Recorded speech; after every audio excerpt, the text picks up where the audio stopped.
Friends, एमसीएससी academy में आपका स्वागत है। आई होप आप लोग अच्छे होंगे और एंजॉय के साथ पढ़ाई भी कर रहे होंगे। जैसा कि हम लोग केमिस्ट्री में सारे टॉपिक देख चुके हैं और सारे कॉन्सेप्ट आप लोग के क्लियर हो गए होंगे और हम लोग का टॉपिक भी खत्म हो गया है। तो आज हम लोग मिसलिनियस क्वेश्चन करेंगे। सारे टॉपिक से संबंधित क्वेश्चन है और सारे क्वेश्चन आपके आईएएस पीसीएस में आए हुए हैं, इसीलिए आप लोग ध्यान से देखिएगा और आंसर देने की कोशिश कीजिएगा। और आज के क्वेश्चन तो आप लोग को बहुत ही अच्छे लगने वाले हैं और आप लोग का एक भी गलत नहीं होने वाला है, क्योंकि हम लोग सब कुछ पढ़ चुके हैं और उसी से रिलेटेड क्वेश्चन है। तो चलिए हम लोग बात कर लेते हैं। पहला क्वेश्चन देखते हैं। वर्ष 2019 में रसायन क्षेत्र में किसको विकसित करने के लिए नोबेल पुरस्कार दिया गया? 2019 में रसायन क्षेत्र में किसको विकसित करने के लिए नोबेल पुरस्कार दिया गया है? LED, LCD, lithium ion battery, MRI. तो आपको बताना है कि इनमें से किसका विकास करने के लिए नोबेल पुरस्कार 2019 में किस दिया गया था। तो चलिए बता दीजिए कौन सा होगा आपका। तो वर्ष 2019 में रसायन विज्ञान के क्षेत्र का जो नोबेल पुरस्कार था वो लिथियम आयन बैटरी के विकास में महत्वपूर्ण भूमिका के लिए 3 वैज्ञानिकों को दिया गया था। और यह सम्मान जो है अमेरिका के जॉन बी गुड इनफ और ब्रिटिश अमेरिका के एम स्टैनली बिंटिंघम और जापान के अकीरा ओशनी को संयुक्त रूप से दिया गया था। और वर्ष 2020 में रसायन विज्ञान के क्षेत्र का जो नोबेल पुरस्कार था वो जीनोम एडिटिंग हेतु विधि के विकास के लिए इमैनुअल चारपेंटियर जो जर्मनी के थे और जेनिफर ए डुडना ये अमेरिका को प्रदान किया गया था। तो आपका इसमें कौन सा ऑप्शन है? आपका ऑप्शन नंबर 3 जो है राइट हो जाएगा। लिथियम आयन बैटरी के लिए वर्ष 2019 में रसायन क्षेत्र में आपको नोबेल पुरस्कार दिया गया था। और इसमें आपका 3 वैज्ञानिक थे। अमेरिका के जॉन बी गुड इनफ थे और ब्रिटिश अमेरिका के एम स्टैनली बिंटिंघम थे और जापान के अकीरा ओशनी थे। तो और 2020 में जो दिया गया था रसायन के क्षेत्र में नोबेल पुरस्कार वो आपका जीनोम एडिटिंग विधि के लिए दिया गया था। और इसके जो हैं आपके इमैनुअल चारपेंटियर जो जर्मनी के थे, जेनिफर ए डुडना जो था ये अमेरिका के थे। तो आपका इसमें ऑप्शन नंबर 3 जो है राइट हो गया। Okay, next question. निम्न में से कौन सा कथन सत्य है? आपको बताना इनमें से कौन से कथन सत्य है। ओजोन जल के सूक्ष्म जीव को मार देती है। ओजोन रेडियो एक्टिव नहीं है। तो एक और दो दोनों, ना तो एक ना तो दो। ये भी आपका यूपीपीसीएस का क्वेश्चन है। तो चलिए बता दीजिए कौन सा ऑप्शन आपका राइट हो गया। तो ओजोन जो होता है एक अस्थायी होता है और जो जल में मिलाते ही एक ऑक्सीजन परमाणु जो होते हैं विलग हो जाते हैं, अलग हो जाते हैं, जो ऑक्सीकरण द्वारा जीवाणुओं का हनन करते हैं। तो आपका इसमें कौन सा ऑप्शन है? आपका पहला जो है ये राइट हो जाएगा। ओजोन जल है ये सूक्ष्म जीवों को मार देती है। और आपका ओजोन रेडियो एक्टिव जो होता है ये इसमें दे रहा है कि ओजोन रेडियो एक्टिव नहीं है बल्कि ये रेडियो एक्टिव है। तो आपका ऑप्शन नंबर कौन सा राइट है? आपका ये नहीं, आपका ऑप्शन नंबर 3 राइट हो जाएगा। ओजोन जो होता है एक रेडियो एक्टिव नहीं होता, ये आपका अस्थायी होता है। तो आपका पहला और दूसरा दोनों राइट हो जाएगा। तो आपका ऑप्शन नंबर 3 जो है राइट हो गया। Okay, next question. निम्नलिखित में से कौन सा युग्म सुमेलित नहीं है? आपको बताना इनमें से कौन सा है जो सही सुमेलित नहीं है। मेसान की खोज हिडेकी युकावा, पॉजिट्रॉन की खोज सीडी एंडरसन एवं यूएफ हेस, सूर्य और तारों में ऊर्जा एचए बेथे और परा यूरेनियम तत्वों का संश्लेषण जो है ये एनरिको फर्मी। ये भी आपका यूपीपीसीएस का क्वेश्चन है। तो चलिए बता दीजिए कौन सा ऑप्शन आपका इसमें सही सुमेलित नहीं है। तो चलिए बात कर लेते हैं। तो परा यूरेनियम तत्वों का जो परमाणु क्रमांक है ये यूरेनियम से अधिक होता है और नेपच्यूनियम से यूरेबियम तक जो सभी तत्व होते हैं उसे हम परा यूरेनियम तत्व कहते हैं। और इन तत्वों की जो खोज हुई थी वो एनरिको फर्मी का नहीं बल्कि जीटी सीबोर्ग का महत्वपूर्ण योगदान है। आपका जीटी सीबोर्ग का महत्वपूर्ण योगदान है, इसलिए आपका ऑप्शन ये गलत हो जाएगा। और आपका नेपट्यूनियम से लेकर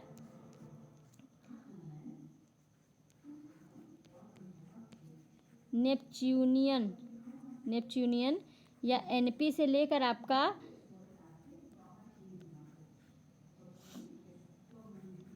यूनिबियम तक है। यूनिबियम तक के जो सभी तत्व होते हैं वो आपका परा यूरेनियम तत्व कहलाते हैं।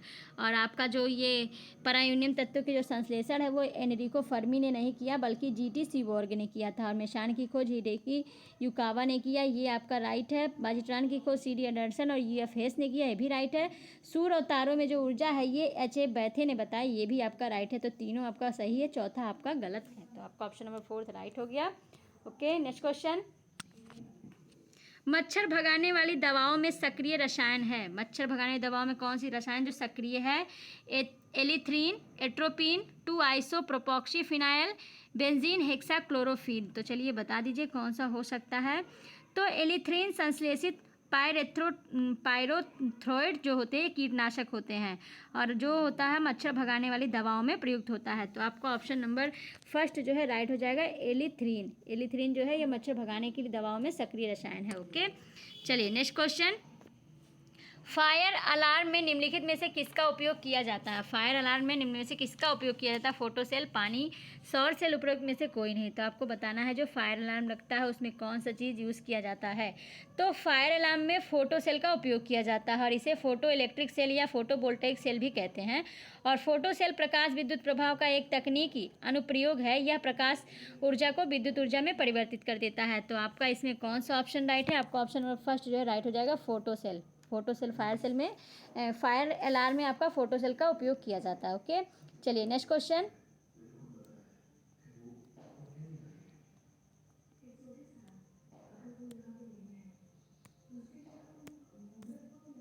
एक मिनट। हाँ, नेक्स्ट क्वेश्चन देखते हैं। अग्निशामक में कौन सी गैस होती है? आपको बताना है अग्निशामक में कौन सी गैस होती है। Carbon dioxide, hydrogen, oxygen, sulphur dioxide. तो चलिए आंसर दीजिए, क्या हो सकता है अग्निशामक में आपकी कौन सी गैस काम आती है? तो आपका अग्निशामक में जो होता है ये कार्बन डाइऑक्साइड का गैस यूज़ किया जाता है। आपका ऑप्शन नंबर फर्स्ट जो है राइट हो जाएगा। Okay, next question. आग बुझाने वाले संयंत्र में कार्बन डाइऑक्साइड किस अभिक्रिया से पैदा होती है? चूने का पत्थर और तनु सल्फ्यूरिक अम्ल, मार्बल चूड़ तथा तनु हाइड्रोक्लोरिक अम्ल, सोडियम बाइकार्बोनेट तथा तनु सल्फ्यूरिक अम्ल, मैग्नेसाइड तथा तनु हाइड्रोक्लोरिक अम्ल। तो आपको बताना है कि जो आग बुझाने वाले संयंत्र होते हैं उसमें कार्बन डाइऑक्साइड किस अभिक्रिया से पैदा की जाती है। तो चलिए आंसर दीजिए, क्या हो सकता है? तो आग बुझाने वाले जो संयंत्र होते हैं उसमें आपका कार्बन डाइऑक्साइड, सोडियम बाइकार्बोनेट और तनु सल्फ्यूरिक अम्ल की अभिक्रिया से उत्पन्न होता है। तो आपका ऑप्शन कौन सा राइट है? आपका ऑप्शन नंबर थर्ड जो है राइट हो जाएगा, सोडियम बाइकार्बोनेट और तनु सल्फ्यूरिक अम्ल जो होता है इनका कार्बन डाइऑक्साइड के साथ जो होता है अभिक्रिया करवाया जाता है। तो आपका आग बुझाने वाले संयंत्र में इसका यूज़ होता है। तो आपका ऑप्शन नंबर थर्ड जो है राइट हो गया। Okay, next question. Soda water की बोतल खोलने पर निकलने वाली गैस है carbon dioxide, hydrogen, nitrogen, sulphur dioxide. तो आपको बताना है कि जो सोडा वाटर है उसकी बोतल जो खोलते हैं तो कौन सी गैस निकलती है। तो बता दीजिए, आंसर दे दीजिए, क्या हो सकता है। तो सोडा वाटर की बोतल खोलने पर जो निकलने वाली गैस होती है वो कार्बन डाइऑक्साइड होता है और जो उच्च दाब पर सोडा बोतल में अंतःक्षेपित की जाती है। तो आपका कौन सा ऑप्शन राइट है? आपका ऑप्शन फर्स्ट जो है राइट हो जाएगा, कार्बन डाइऑक्साइड। ओके, चलिए नेक्स्ट क्वेश्चन। निम्नलिखित में से किस यौगिक का उपयोग अग्निरोधक कपड़ा बनाने में किया जाता है? Sodium sulphate, magnesium sulphate, ferrous sulphate, aluminium sulphate. तो चलिए बता दीजिए, ये भी आपका यूपीपीसीएस का क्वेश्चन है। तो कौन सा ऑप्शन आपका राइट हो जाएगा? किस यौगिक का उपयोग हम अग्निरोधी कपड़ा बनाने में किया जाता है? तो अग्निरोधी कपड़ा जो बनाने में आपका एल्युमिनियम सल्फेट का यूज़ किया जाता है। आपका ऑप्शन नंबर फोर्थ जो है राइट हो गया। Okay, next question. निम्नलिखित में से कौन सा मच्छर प्रतिकर्षी के रूप में प्रयोग किया जाता है? पायरेथ्रम, रोटिनोन, इफेड्रीन, उपरिक्त में से कोई नहीं। तो ये भी आपका यूपीपीसीएस का क्वेश्चन है। तो चलिए बता दीजिए, कौन सा है जो मच्छर प्रतिकर्षी के रूप में प्रयोग किया जाता है? तो आपका जो पायरेथ्रम है एक प्राकृतिक कीटनाशक है जो मच्छरों के तंत्रिका तंत्र को प्रभावित कर उन्हें प्रतिकर्षित करता है। तो आपका ऑप्शन कौन सा राइट है? आपका ऑप्शन नंबर फर्स्ट जो है राइट हो जाएगा, पायरेथ्रम। ओके, चलिए नेक्स्ट क्वेश्चन। मच्छर कॉइल में प्रयोग होने वाला पायरेथ्रिन प्राप्त होता है। मच्छर कॉइल में जो प्रयोग होना है पायरेथ्रिन है वो किससे प्राप्त होता है? एक बीजीय पौधे से, एक कीट से, एक जीवाणु से, एक कवक से। ये भी आपका यूपीपीसीएस का क्वेश्चन है। तो चलिए बता दीजिए, क्या हो सकता है। तो पायरेथ्रिन जो होता है ये प्राकृतिक कार्बनिक पदार्थ होता है जिसमें कीटाणुनाशक क्षमता होती है और ये एक बीजीय पौधों से प्राप्त होता है। तो आपका इसमें कौन सा ऑप्शन राइट है? आपका ऑप्शन नंबर फर्स्ट जो है राइट हो जाएगा, एक बीजीय पौधों से प्राप्त होता है। ओके, चलिए नेक्स्ट क्वेश्चन।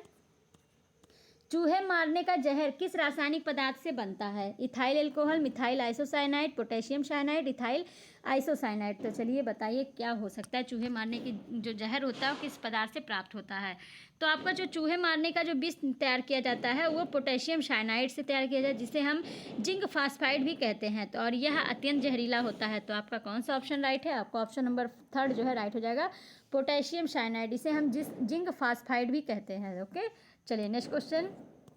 निम्न में से किसे चूहा विष के रूप में प्रयोग किया जाता है? Zinc sulphide, lead sulphide, calcium phosphate, zinc phosphide. तो चलिए इसका आंसर तो आप लोग बता ही सकते हैं, मैंने आपको बता दिया कि चूहा मारने के लिए कौन सा आपका रासायनिक पदार्थ यूज किया जाता है। तो आपका इसमें पोटेशियम साइनाइड था, और पोटेशियम साइनाइड को हम जिंक फास्फाइड भी कहते हैं। तो आपका इसमें कौन सा ऑप्शन राइट है? आपका ऑप्शन नंबर 4 जो है राइट हो जाएगा। या तो जिंक फास्फाइड ऑप्शन में होगा या पोटेशियम साइनाइड होगा, दोनों एक ही नाम है। तो आपका ऑप्शन नंबर 4 जो है राइट हो जाएगा। ये भी आपका यूपीपीसीएस का क्वेश्चन था। ओके, चलिए नेक्स्ट क्वेश्चन। रोडेंटिसाइड वह रसायन है जिसका प्रयोग किया जाता है नियंत्रण करने के लिए चमगादड़ का, बंदरों का, चूहों का, खरगोशों का। आपको बताना है कि जो रोडेंटिसाइड एक प्रकार का रसायन है उसका प्रयोग किस चीज़ के लिए किया जाता है, किसके नियंत्रण में किया जाता है। तो चलिए बता दीजिए कौन सा ऑप्शन होगा। तो रोडेंटिसाइड जो होता है एक प्रकार का कीट नियंत्रक रसायन होता है, और इसका प्रयोग चूहा, गिलहरी आदि कुतरने वाले जानवरों के नियंत्रण हेतु किया जाता है। तो आपका इसमें कौन सा ऑप्शन राइट है? आपका ऑप्शन नंबर 3 जो है राइट हो जाएगा। रोडेंटिसाइड जो रसायन होता है वो चूहों के लिए यूज़ किया जाता है, जो भी जानवर कुतरने वाला काम करते हैं उनके लिए रोडेंटिसाइड का यूज़ किया जाता है। ओके, चलिए नेक्स्ट क्वेश्चन। निम्नलिखित में से कौन सा एक शाकनाशक का उदाहरण है? Sodium chlorate, potassium permanganate, bleaching powder, उपरोक्त में से कोई नहीं। तो आपको बताना इनमें से कौन सा है जो शाकनाशक का उदाहरण है। शाकनाशक जो हर्बिसियस पौधे होते हैं उनको खाने का नष्ट कर देता है उनको, तो वो कौन सा है? आपका कौन सा ऑप्शन राइट होगा? ये भी आपका यूपीपीसीएस का क्वेश्चन है, तो चलिए बता दीजिए।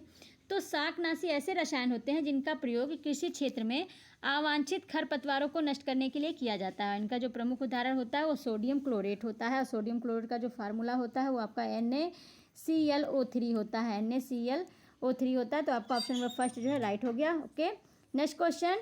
समस्थानिक 6C14 संबंध है किससे है? कैंसर के निदान से, पृथ्वी के आयु निर्धारण से, फॉसिल या जीवाश्म के आयु निर्धारण से, अनुरेखक तकनीक द्वारा। तो चलिए इसका आंसर तो आप लोग आसानी से दे सकते हैं कि कार्बन 14 का यूज़ किस चीज़ में किया जाता है। तो चलिए बता दीजिए कौन सा ऑप्शन हो सकता है।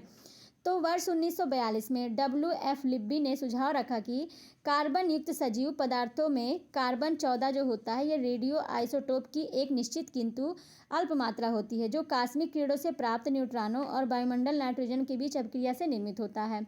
और ऐसे पदार्थों में कार्बन 14 का जो अनुपात ज्ञात करके उनकी आयु जो है निर्धारित की जाती है, जिसे हम कार्बन डेटिंग या रेडियो कार्बन तिथि निर्धारण भी कहते हैं। और इस विधि से जीवाश्मों का जो है काल निर्धारण का पता चलता है। तो आपका इसमें कौन सा ऑप्शन है? आपका ऑप्शन नंबर 3 जो है राइट हो जाएगा। फॉसिल जीवाश्म की आयु का, कार्बन 14 के द्वारा हम जीवाश्म की आयु का निर्धारण करते हैं। ओके, चलिए नेक्स्ट क्वेश्चन। काष्ठ, अस्थि और शंख के पुरातत्वीय नमूनों का काल निर्धारण करने के लिए निम्नलिखित में से कौन सा अपनाया जाता है? Uranium 238, argon isotope, carbon 14, strontium 90। तो ये आपको बताना, ये आपका IAS का क्वेश्चन है। तो आपको बताना है कि जो कास्ट है, अस्थि या शंख के जो पुरातत्वीय नमूनों का काल निर्धारण करने के लिए इनमें से किसका यूज़ किया जाता है। तो इसको भी आप लोग आसानी से बता सकते हैं। अभी मैंने आपको बता दिया कि जो भी फासिल हो, जीवाश्म हो, उनके आयु का पता लगाने के लिए आप कार्बन 14 का यूज़ करते हैं। तो आपका इसमें ऑप्शन नंबर कौन सा राइट है? आपका ऑप्शन नंबर 3 जो है राइट हो जाएगा। आपका जो कास्ट है, अस्थि और शंख के जो पुरातात्विक नमूनों का जो काल निर्धारण या टाइम पीरियड का पहचान करने के लिए आप कार्बन 14 का यूज़ करते हैं। आपका ऑप्शन नंबर 3 जो है राइट हो गया। ओके, चलिए नेक्स्ट क्वेश्चन।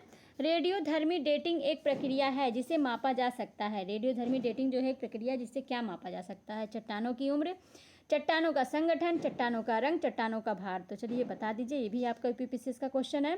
तो कौन सा आपका राइट हो सकता है? तो रेडियोधर्मी डेटिंग प्रक्रिया की सहायता से चट्टानों की आयु का पता लगाया जाता है। तो आपका ऑप्शन नंबर 1 जो है राइट हो जाएगा, चट्टानों की उम्र। ओके, चलिए नेक्स्ट क्वेश्चन। पृथ्वी की आयु का मापन निम्न में से किस विधि द्वारा किया जाता है? कार्बन डेटिंग विधि, जैव तकनीकी विधि, जैव घड़ी विधि, यूरेनियम विधि। तो आपका ये भी यूपीपीसीएस का क्वेश्चन है। तो बता दीजिए कौन सा ऑप्शन आपका राइट होगा पृथ्वी की आयु का मापन के लिए। अभी मैंने आपको बताया कि जो कार्बन 14 है ये जीवाश्मों की आयु का निर्धारण करते हैं, और कार्बन डेटी जो है ये चट्टानों की आयु का निर्धारण करते हैं। तो आपको इसमें बताना है कि पृथ्वी की आयु का मापन किसके माध्यम से किया जाता है। तो इसको भी आप लोग बता दीजिए क्या हो सकता है। तो पृथ्वी जो होती है पुरानी चट्टानों आदि की आयु ज्ञात करने के लिए यूरेनियम का प्रयोग किया जाता है, और इसे यूरेनियम द्वारा आयु अंकन भी कहते हैं। और कार्बन डेटिंग विधि द्वारा जो होता है कार्बनिक पदार्थों की आयु ज्ञात की जाती है। तो आपका कौन सा ऑप्शन है? आपका ऑप्शन नंबर 4 जो है राइट हो जाएगा। यूरेनियम विधि द्वारा हम पृथ्वी की आयु का मापन कर सकते हैं। ओके, चलिए नेक्स्ट क्वेश्चन। और लास्ट क्वेश्चन, एक कार्बन क्रेडिट समतुल्य है, एक कार्बन क्रेडिट समतुल्य है कितने के? 10 KG carbon dioxide, 100 KG carbon dioxide, 1000 KG carbon dioxide, 10,000 KG carbon dioxide. तो चलिए बता दीजिए क्या हो सकता है, कौन सा ऑप्शन आपका राइट हो सकता है आपका? तो अंतर्राष्ट्रीय जो उत्सर्जन होता है उसके व्यापार के तहत देशों को यह अनुमति दी गई कि अगर वे अपने लिए तय उत्सर्जन कटौती का पालन नहीं कर पाते हैं तो इसे पूरा करने के लिए अंतर्राष्ट्रीय कार्बन क्रेडिट बाजार से इसे खरीद सकते हैं, और अतिरिक्त यूनिट की जो कटौती करने वाले देश इसे उन देशों को बेच सकते हैं जो कम कटौती कर रहे होते हैं, और इससे कार्बन क्रेडिट कहलाने वाली जो नई कार्बन मुद्रा अस्तित्व में आई थी। और एक कार्बन क्रेडिट बराबर जो होता है 1 टन होता है, मतलब 1000 केजी होता है कार्बन डाइऑक्साइड के, और यह जो होता है ये सभी गैसों के समतुल्य होता है। तो आपको ऑप्शन नंबर जो है 3rd जो है राइट हो जाएगा। एक कार्बन क्रेडिट जो होता है 1 टन कार्बन डाइऑक्साइड या उसके समतुल्य गैसों के बराबर होता है। तो आपको ऑप्शन नंबर 3rd जो है राइट हो जाएगा। ओके, तो इस प्रकार फ्रेंड आपको आज का सेशन अच्छा लगा होगा, पुराना रिवीजन हो गया होगा, कुछ नए भी जानकारी मिली होगी। तो आप लोग वीडियो का रिवीजन जरूर करते रहें और वीडियो का बार बार देखते रहें, बार बार इसको पढ़ते रहें, ताकि आप लोगों को क्वेश्चन जो है ये अच्छे से याद हो जाए और भूलने की गुंजाइश ना हो, ताकि आप लोग किसी भी एग्जाम्स में कोई भी क्वेश्चन हो इससे रिलेटेड तो आप लोग आसानी से सॉल्व कर लें। तो आज के लिए बस इतना ही है, मिलते हैं नेक्स्ट वीडियो में, तब तक के लिए thank you so much all friends.